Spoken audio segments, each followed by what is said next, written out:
मैं वहीद अंसारी रहबर टाइम्स में आपका स्वागत है। देश भर में बलात्कार की खबरें दिन ब दिन बढ़ती चली जा रही हैं।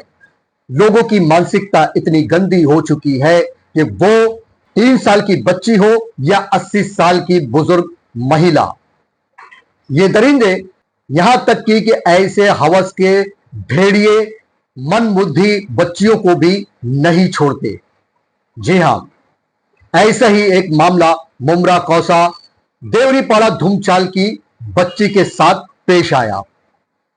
15 साल की नाबालिग मनबुद्धि बच्ची के साथ उसी के पड़ोसी मुनव्वर जमाल खान और आबिद अंसारी। जमाल खान की उम्र 55 साल बताई जा रही है और आबिद अंसारी की उम्र तकरीबन 40 साल है। ये दोनों भेड़िए इस बच्ची को चीज का लालच देकर, बता दें कि इस बच्ची के पड़ोस में ही इनकी चीज की दुकान, जो बच्चों की चीजें मिलती है जैसे चॉकलेट बिस्किट वगैरह की दुकानें थी, और इस बच्ची को चीज का लालच देकर इसके साथ गंदी हरकतें करते थे। पहले जमाल खान उम्र 55 साल ने इस बच्ची को चीज के लालच से अपनी हवस का शिकार बनाया और इसकी जानकारी जब आबिद अंसारी को हुई तो उसने इस बच्ची की मदद करने के बजाय उसने भी इसे अपनी हवस का शिकार बनाया। बता दें कि यह बच्ची अपने परिवार के साथ पड़ोस में ही रहा करती थी। इस बच्ची की मां का इंतकाल हो चुका है 4 साल पहले और बाप काम के लिए बंबई जाता है, सुबह निकलता है और रात को घर वापस आता है। ऐसे में बच्चे जो है अकेले ही घर में रहते हैं, छोटे छोटे बच्चे हैं और पड़ोसी ही इन बच्चों का ध्यान रखते थे। और ये बच्ची उम्र से तो 15 साल है, लेकिन दिमाग से 3 साल की बच्ची से भी कुछ कम लगती है। इसी बात का फायदा इन दरिंदों ने उठाया और जब मौका मिलता था इस बच्ची के साथ दुष्कर्म किया करते थे। उन्हें लगता था कि बच्ची पागल है और उसे डराया भी करते थे। उनके डर से, और बच्ची जो खुद पागल है इस बात का उन्हें अंदाजा था कि बच्ची इस बात की शिकायत किसी से नहीं करेगी और इनका काम इसी तरह से चलता रहेगा। लेकिन गुनाह फिर आखिर गुनाह है, वो जब भी बोलता है सर चढ़कर ही बोलता है। इसी तरह का मामला 3 सितंबर को आया जब ये बच्ची अपने पड़ोस के घर में जाकर बैठी और उसकी हालत को देखते हुए कहीं ना कहीं उसका शक उसके पड़ोसन का हुआ। उसने पूछताछ की तो काफी पूछताछ के बाद उस बच्ची ने सारी दास्तान बताई। उस पड़ोसन ने कहा कि जब इतने महीनों से ये लोग मेरे साथ इस तरह की हरकत कर रहे थे तो तूने इसका जिक्र अपने बाप से क्यों नहीं किया? तो उसने कहा कि बाप मुझे मारेंगे और इन लोगों ने भी मुझे किसी से ना बताने की धमकी दी थी।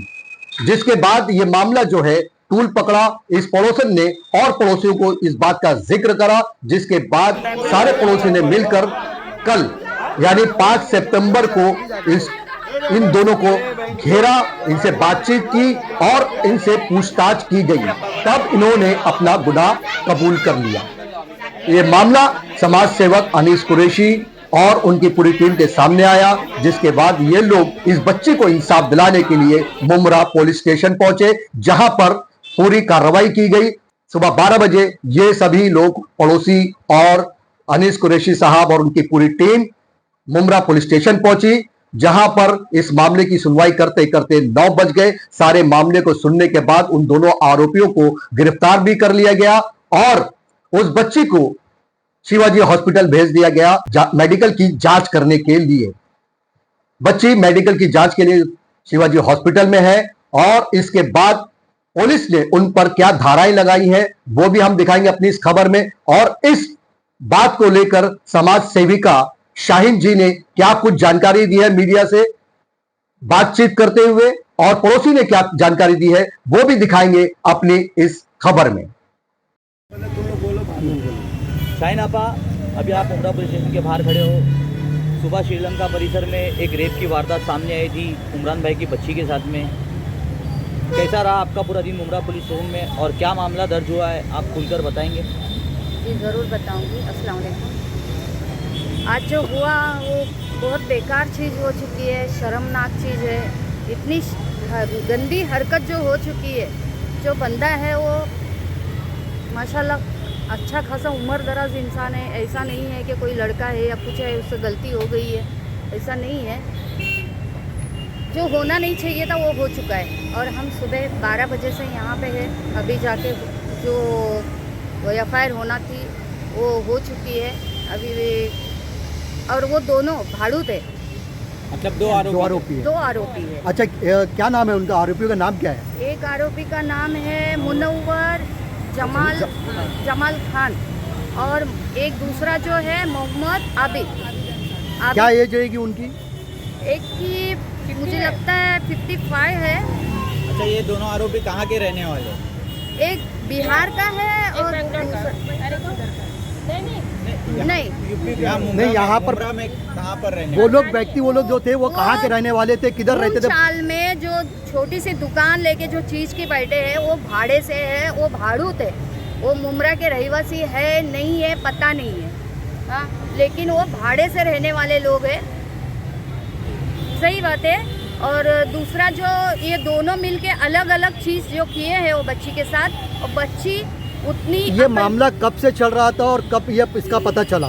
ये शायद रमजान बाद से चल रहा था। मतलब 3 से 4 महीने हो चुके हैं जी जी जी। लगातार इस तरह का मामला चल रहा है। हाँ हाँ, बच्ची को धमकाया जा रहा था, बच्ची को डराया जा रहा था, चीज के लालच में बुलाया जा रहा था। तो पब्लिक के सामने ये किस तरह सामने आया? 3 तारीख को कुछ पता चला, जो उनके पड़ोसी है उन्होंने पूछे, कुछ हरकत होने के बाद बच्ची को पूछे ऐसा क्यों, तो बच्ची ने उनको बता दी कि मेरे साथ ऐसा ऐसा ये अंकल मुझे चीज़ दे के तेरे अब्बा को बताऊंगा, ऐसे करूंगा, तेरे अब्बा मारेंगे, मतलब ब्लैकमेल। अच्छा, हमने ये भी सुना है कि बच्ची जो है एबनॉर्मल है। सही बात है, सही बात है। बच्ची को ज़्यादा नहीं समझ में आता है, बच्ची एबनॉर्मल है। बस बच्ची को लगभग कितना घंटा लगा आप लोगों को मुमरा पुलिस स्टेशन में FIR दर्ज करवाने? सुबह 12 बजे से हम आए थे, कुछ लेट हो गया लेकिन हो गया। किन किन धाराओं के तहत मामला दर्ज हुआ है? जो BNS की नई कलम आई है, तो आप बता सकते हैं किन धाराओं के तहत मामला दर्ज हुआ है? 64(2)I है, 64(2)M है और एक 74 है, 4812 है, पॉस्को भी है।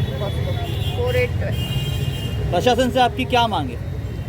प्रशासन से यही मांग है, सख्त से सख्त कार्रवाई उस पर हो जाए। ऑलरेडी तो अभी हो चुकी है, बस इसको जो इसने जुल्म किया है उसमें तो बख्शिश नहीं होना चाहिए। हम तो सोचते हैं कि फांसी की सज़ा होना चाहिए। हर एक जगह पूरे देश भर में ऐसी वारदात होती ही जा रही है, तो उसको लेकर आप क्या कहेंगे? सबक मिलना ज़रूरी है, उनको ना सबक मिलना ज़रूरी है कि वे बच्चे लोग के साथ जो कर रहे हैं ना गलत कर रहे हैं। चॉकलेट या टॉफ़ी के लालच में ये हाथ कर रहे, क्यों कर रहे भाई? वो अपना माँ बाप की है ना बहन, तुम्हारे घर में अगर इतना शौक है तो अपनी माँ बहन है ना, उसको बुला के करो ना। दूसरे की बेटियों को क्यों खराब कर रहे हो? शर्म है कि नहीं है तुम लोग को? और उसको तो जूते से चप्पल से मारना चाहिए और फांसी लगा देना चाहिए, और तो उसको कड़ी से कड़ी सजा दिलाना। आप भी सुबह से यहाँ पर मौजूद हैं और उनके पड़ोस में रहती हैं, क्या कहना चाहेंगी? मैं भी यही कहना चाहूँगी सर कि उसके खिलाफ एक बड़ा से बड़ा एक्शन होना चाहिए और उसको फांसी की ही सजा देना चाहिए। छूटना नहीं उसको चाहिए, छूटना नहीं चाहिए सर। आप भी सुबह से यहाँ पर हैं और आपने शायद FIR में भी काफ़ी मदद की है, हाँ। और क्या कहना चाहेंगे आप? हम लोग ये चाहते हैं कि उसको कड़ी से कड़ी सजा मिले और फांसी हो उसको। क्या आज वो बच्ची के साथ हुआ, कल हमारी भी बच्चियों के साथ होएगा। ऐसा अगर उसको छोड़ दिया जाएगा तो उसकी हिम्मत बढ़ेगी आगे चल के, उसके ज़रिए दूसरे लोगों की भी हिम्मत बढ़ेगी। तो ऐसा होना नहीं चाहिए। ये क्राइम को रोको, इस क्राइम को रोको और कड़ी से कड़ी सज़ा दो उनको। चाहे तो हम चाहते हैं आप पे रिक्वेस्ट करके कि उसको फांसी की सज़ा दो ऐसे इंसान को, क्योंकि वो बच्ची अब नॉर्मल है मेंटल दिमागी हालत से, क्योंकि 2 महीने से उसके साथ किया जा रहा था, वो डर के किसी को बोल नहीं रही थी। वो तो मेरे घर में वो आके बैठी तो उसको पूरी जमीन पे मेरे ब्लड लग गया था। तब मैंने उससे बहुत पूछी कि मैं बोली क्या हुआ तुझे, ये सब कैसे लगा, कुछ ब्लड वगैरह आया है? तो उसने बोली नहीं, अंकल ने 3 तारीख को 3 जुलाई को अंकल ने उसके साथ ऐसा ऐसा किया, उसने सब मुझे बताई है। मेरे पास उसकी रिकॉर्डिंग भी है, जैसा जैसा उसने बताई। मैं बोली तेरे अब्बा को बता जाके, तो उसने बोली मैं अपने अब्बा को बताऊँगी तो अब्बा मारेंगे, अब्बा को मत बताओ। लेकिन ये चीज़ पे फिर हम लोग ने एक्शन लिए, 40 वाली औरतों ने मिलके हम लोग ने एक दूसरे को बताया ऐसी ऐसी बातें, तो उन लोग ने बोले ये चीज़ पे चुप नहीं रहना चाहिए, सब औरतों को मिलके आवाज़ उठाना चाहिए। कल को हमारी भी बेटी हो सकती है, आज उसको हम लोग छोड़ देंगे गलती समझ के तो उसकी हिम्मत बढ़ेगी। कभी जान से मार के चला गया, क्योंकि उन लोग यहाँ के रहने वाले है नहीं। उन लोग गांव के रहने वाले, कौन सा गांव है, कहाँ से आए, हम लोग जानते नहीं है। कभी भी बच्चियों के साथ, मेरी भी 2 बेटी है, एक 4 साल की जो दुकान पे उसके आती जाती रहती, उसके गोद में एक बार वो बैठी थी, तो वहाँ से बात शुरू हुई कि उसको दुकान पे मत भेजा करो, वो अंकल ठीक नहीं, हम लोग के साथ ऐसा करते। फिर पूरी 40 वाले एक बच्चे लोग ने कंप्लेंट दी, किसी ने बोला मेरी छाती पे हाथ लगाया, किसी ने बोला बम पे हाथ लगाया। ऐसी गंदी गंदी हरकतें लोग के साथ वो 2-3 महीनों से लोग कर रहे हैं। ये दोनों ही वैसा कर रहे थे क्या? दोनों नशेड़ी है, दारू पीते, ड्रिंक करते हैं और मुसलमान के नाम पे धब्बा है। ये जो होते हैं गंदे लोग, रैपिस्ट होते हैं, उनका कोई भी धर्म नहीं होता है, वो सिर्फ जुर्म है और रैपिस्ट है। उनको सजा दो, हमारी भी बच्ची हो सकती है, तुम्हारी भी बच्ची हो सकती है। क्या मांग रहे हैं प्रशासन से? बस उसको कड़ी से कड़ी सजा दो, क्योंकि पब्लिक के हवाले कर दो, या फिर अच्छा कानून लगाओ, कानून निकालो, उन लोग के लिए फांसी दो, पब्लिक धुलाई करवा दो उनकी, क्योंकि पब्लिक ही उन लोग को बहुत भयरहमी से मार सकती है। उन लोग को बस कड़ी से कड़ी सजा मिलना चाहिए। हमारी भी घर में बेटी है और सबके घर में बेटी है, सब मिलके ये चीज़ पे एक्शन लो। तो देखा आपने कि किस तरीके से ये हवस के भेड़िए इस मंदबुद्धि बच्ची को अपनी हवस का शिकार बनाया करते थे। लेकिन अफसोस और ताज्जुब की बात तो ये है कि ऐसे दरिंदों और ऐसे भेड़ियों को बचाने की लोग कोशिश क्यों करते हैं। इसी तरह कल मुमरा पुलिस स्टेशन में बच्ची के बाप और पड़ोसियों पर यह दबाव बनाया गया कि केस वापस ले लिया जाए। हम उन लोगों से ये पूछना चाहेंगे कि अगर आपकी बच्ची के साथ इसी तरह का मामला पेश आया होता, क्या तब भी आप इसी तरह की बातें करते? और हम अपने दर्शकों से भी ये सवाल करते हैं, क्या ऐसे भेड़ियों को समाज में रहने की इजाजत मिलनी चाहिए? इनके साथ क्या होना चाहिए? अपनी राय कमेंट बॉक्स में जरूर रखें और इस बच्ची को सपोर्ट करें ताकि इसे मुकम्मल इंसाफ मिल सके। ये थी हमारी आज की खबर। हर तरह की खबरों के लिए देखते रहे रहबर टाइम्स। हमारे चैनल को सब्सक्राइब करें, लाइक करें, शेयर करें और हाँ, बेल आइकन का बटन दबाना ना भूलें ताकि हमारी हर खबर सबसे पहले आप तक पहुंचे।